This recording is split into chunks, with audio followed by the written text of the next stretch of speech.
While much of the Elder Scrolls shows clear inspiration from the history of the world we know, there are some areas of the lore which demonstrate an astounding amount of creativity and originality. One such area is one we know as Morrowind. Populated by the grey-skinned, red-eyed Dunmer, this province has an ecosystem and geographical layout completely unique and alien to most of Tamriel. With vast mountain ranges and active volcanoes, swamplands, lush greenlands, and fungal forests, there is a ceaseless sense of wonder associated with this province. And much like the geography, Morrowind has a rich and intriguing history, which I'll briefly be explaining in this video. Morrowind's expansive history has seen the likes of many races and the influences of many gods, but prior to the First Era, almost nothing is documented. What we do know is that the Dwemer inhabited the land prior to recorded history and likely have since mortals came to Mundus. But in the First Era, where we begin to get solid intel about the goings-on in Morrowind, or as it was known back then, Resdayn, much like Cyrodiil and Valenwood, civilization was established in Morrowind by the early Aldmer brave enough to leave the Somerset Isles. The Chimer travelled the furthest from their homeland, led by the prophet Veloth, and when they arrived in Morrowind, they found that the Dwemer, also descending from the early Aldmer, had already established a strong presence beneath the surface of the land.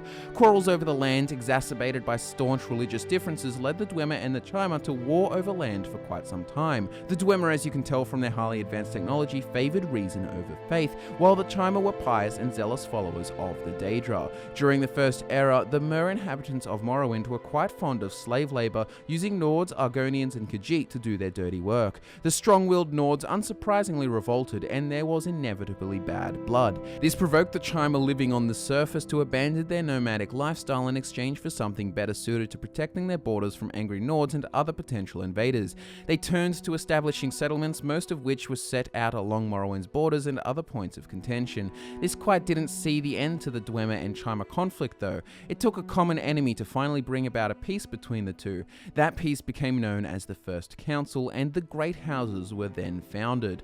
Nordic invasions were rampant in the 240th year of the First Era, but fortunately the personal friendship between Indoral Nerevar of the Chimer and Dumak Dwarf King of the Dwemer led to the formation of their alliance. The First Council successfully held the Nordic onslaught at bay, forcing them out of Morrowind. The final battle went down at Red Mountain. So after 200 years, in the 416th year of the First Era, the Mer reclaimed Morrowind. Despite their successes, the differences in Dwemer and Chimer culture meant they could truly never live in harmony, and the War of the First Council inevitably took place between the 668th year and the 700th year of the First Era. The war ended with the battle at Red Mountain. The prophet Indoral Nerevar was supposedly slain during this battle, and his closest allies Vivek, Sothosil, and Almalexia summoned Azura seemingly out of desperation. Exactly what happened as a result isn't too clear, but the Dwemer disappeared from Morrowind, and Azura cursed the Chimer, transforming them into the comparatively hideous Dunmer. Their golden skin and bright eyes were exchanged for grey and red.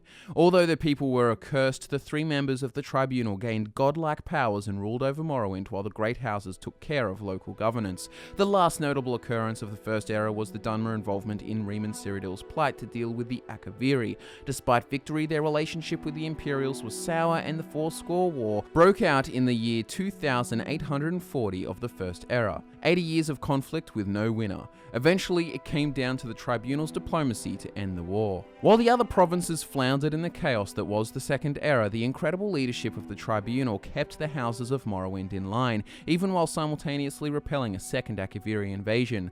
By the end of the Second Era, the threat of Tiber Septim's influence became real to Morrowind. But once again, the Tribunal pulled through. Septim decided against stretching his influence into the domain of three living gods and agreed to a treaty with the Dunmer. The Septim Empire would conquer the rest of Tamriel uninterrupted, and Morrowind maintained its autonomy. Although mostly for show, Septim also negotiated the implementation of a central authority in Morrowind in the form of a queen, and Baranziah of Mournhold married Septim's general, Symmachus, much to the pleasure of the common Dunmer people. The first event of significance in Third Era Morrowind was the Arnesian War in the 396th year of the Third Era. Various great houses, especially Dress and Telvanni, had been taking liberal quantities of slaves from Blackmarsh for centuries, and the Argonians wanted justice. The conflict saw the death of Symmachus, and Baranziah abdicated, fleeing to High Rock out of fear for her life. Morrowind emerged victorious, The following events in Morrowind were a little peculiar. Supposedly in the form of the Nerevarine, Indoral Nerevar's soul returned to deal with the rapidly self-destructing political and social climate in the province. The tribunal eventually collapsed with Almalexia and Sothosil dead, and Vivek disappeared.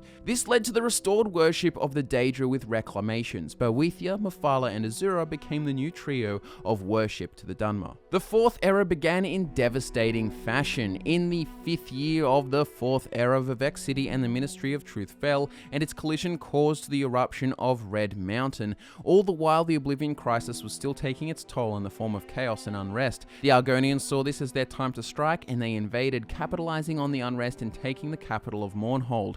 House Redoran, known for their disciplined and skilled warriors, pushed the Argonians most of the way back by the 201st year of the Fourth Era.